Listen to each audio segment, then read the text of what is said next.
प्रधानमंत्री जी, जब आप प्रधानमंत्री बने थे पहली बार, तब सबने कहा था कि एक्सपीरियंस नरेंद्र मोदी जी की है गवर्नेंस में। जो आपको शुभचिंतक है, जो आपके क्रिटिक है, सब मानते थे, मगर कह रहे थे कि विदेश नीति ये समझ नहीं पाएंगे, बहुत कॉम्प्लेक्स मामला है, डिप्लोमेसी इन्होंने की नहीं है, जबकि आप कर चुके थे।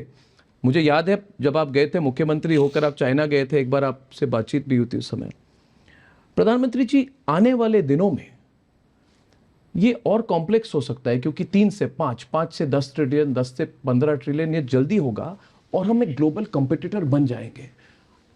इंडिविजुअली आप पर जो लोग कह रहे हैं कि प्रेशर बहुत बढ़ जाएगा, एक तरह से पश्चिमी देशों से प्रेशर बनेगा कि आप रूस से दूरी रखें, रूस से दूरी रखें, और एक तरह से चाइना से भी प्रेशर बनेगा क्योंकि इकोनॉमिक कंपटीशन और बढ़ जाएगी।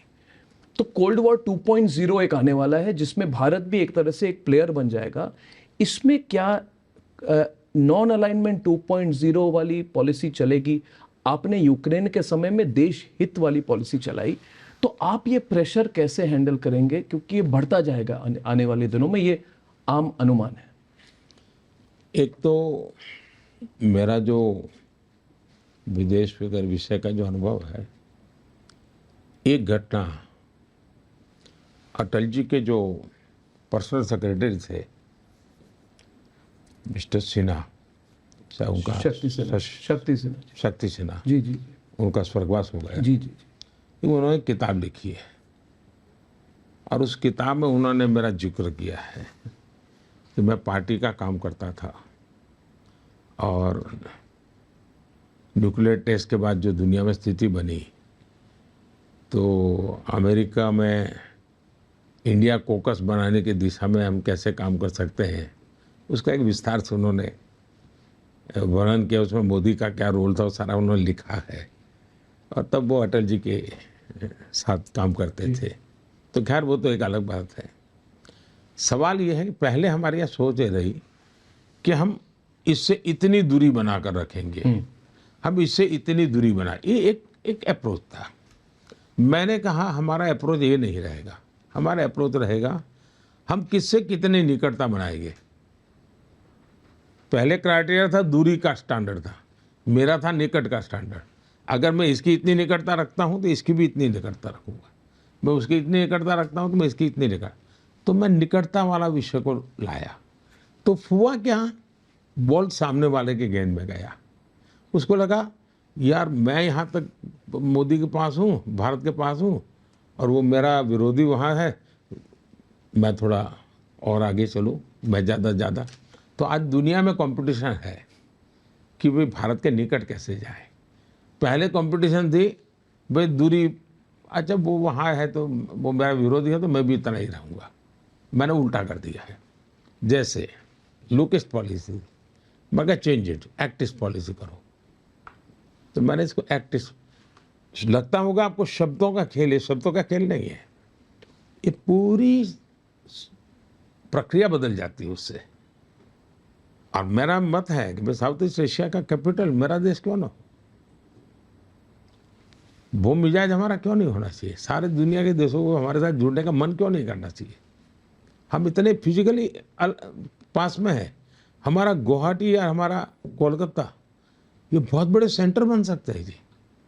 मैं मेरे कोलकाता को पूरे साउथ ईस्ट एशिया के लिए एक बहुत बड़ा आकर्षक स्थान क्यों न बनाऊं, मैं उस दिशा में सोचता हूं। और मुझे लगता है कि भारत की प्रगति से किसी को खतरा नहीं है जी। आज भारत मजबूत होता है तो दुनिया चिंतित नहीं होती है, दुनिया को अच्छा लगता है। भारत जितना आगे बढ़ता है लोगों को दुनिया का बोझ कम हो रहा है। अब हमने जो बदलाव लाया, हमने टॉयलेट बनाए, तो लोगों को लगता है दुनिया में टॉयलेट का जो आंकड़ा था सुधर गया। हम जीडीपी बढ़ा रहे थे, हम पर कैपिटा इनकम बढ़ा रहे हैं, तो हम सोलर एनर्जी कर रहे हैं, तो हम दुनिया के रैंकिंग को प्रभावित कर रहे हैं, पॉजिटिवली प्रभावित कर रहे हैं। तो दुनिया को भारत अच्छा लगता है, दुनिया को लगता है भारत परफॉर्म करेगा तो ग्लोबली हमें पॉजिटिव वाइब मिलेगा। और अब इन दिनों देखा होगा, हर कोई कहते भी इधर उधर मत देखो, भारत अवसरों की खदान है। दुनिया के सब लोग अपने अपने देश के नौजवानों को कहते हैं, अपनी कंपनियों को कहते हैं कि भारत अवसरों की खदान है। अब देखिए, हमने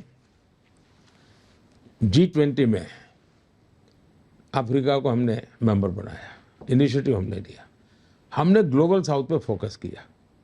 ग्लोबल साउथ पे फोकस किया है, हम एक बड़े प्लेयर के रूप में फोकस कर रहे हैं। हम किनारे पर खेल देखने वाले नहीं बन रहे, और वो हम उनको मदद करके, उनको उपयोगी होकर के, उनके साथ जुड़ करके कर रहे हैं, और हम नेचुरल अलाइनमेंट जैसा हमारे लोग फील करते हैं जी। प्रधानमंत्री जी, आपने प्लेयर की बात कही, व्यक्तिगत तौर पे आप पर भी ग्लोबल फोकस बहुत बढ़ गया है और अपेक्षा भी बढ़ गई है, क्योंकि ये समांतर लोग आज कह रहे हैं कि all over the world there are very few people who can match the experience and the stature of Narendra Modi as the leader of the world's largest country, largest democracy with a lot of experience. तो एक जिसको कहते हैं स्वीकार्यता, यानी कि global acceptability Narendra Modi ji की बहुत बढ़ गई है। अब मैं जैसे यूक्रेन की बात कही, तो आपको इनविटेशन वेस्टर्न ब्लॉक ने भी इनवाइट की है, जो ये पीस समिट होने वाली है यूक्रेन में। उसके बाद G7 समिट पे आप जाएंगे तीसरे कार्यकाल में, और उसके बाद इमीडिएटली उसके बाद आपका एनुअल समिट रशिया के साथ भी है, जिस पर जयशंकर जी ने पिछली बार पुतिन जी को कहा कि अगली बार प्रधानमंत्री जी आएंगे, इस बार व्यस्त नहीं आ पाए। तो एक फीलिंग होती है कि मॉस्को हो या वॉशिंगटन हो या लंदन हो, Narendra Modi can play a role as a very acceptable global mediator on global conflict and issues like this between different sides. या शायद मीडिएटर ठीक शब्द नहीं होगा प्रधानमंत्री ji, to reduce global tension, maybe ये this is a better way of putting it. तो इस पर मैं चाहता हूँ कि बिकॉज इट विल, इससे भारत का स्टैचर भी काफ़ी बढ़ेगा और बढ़ भी चुका है आपके कार्यकाल में, इस पर ज़रा आपकी राय क्या है? ऐसा है कि एक तो मैं बड़ी बड़ी बातें करूँ वो मुझे शोभा नहीं देता है, और न ही वो उचित होगा। दुनिया को ये विश्वास है कि भारत के चुनाव नतीजे क्या आने वाले हैं, आश्वस्त है, और इसलिए मुझे जून महीने के इनविटेशन आगे पड़े हैं, अगस्त के हैं, अक्टूबर के हैं, सितंबर के हैं, यानी काम। और मैं सबको कहता हूँ भाई मेरे यहाँ तो अभी चुनाव, अरे बोले चुनाव तो हमें मालूम है क्या होने वाला है, आपको आना ही है। ये यानी एक प्रकार दुनिया को विश्वास है कि हमें, अब मैं समझता हूँ कि दुनिया के जितने ग्रुप्स हैं,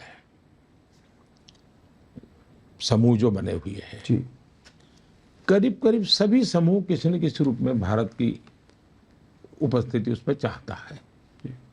चाहे G7 है तो मेंबर, नहीं तो वो चाहते हैं कि हम भविष्य में, तो एक अच्छी स्थिति भारत की, उस प्रकार से हमारा स्थान बढ़ता जा रहा है।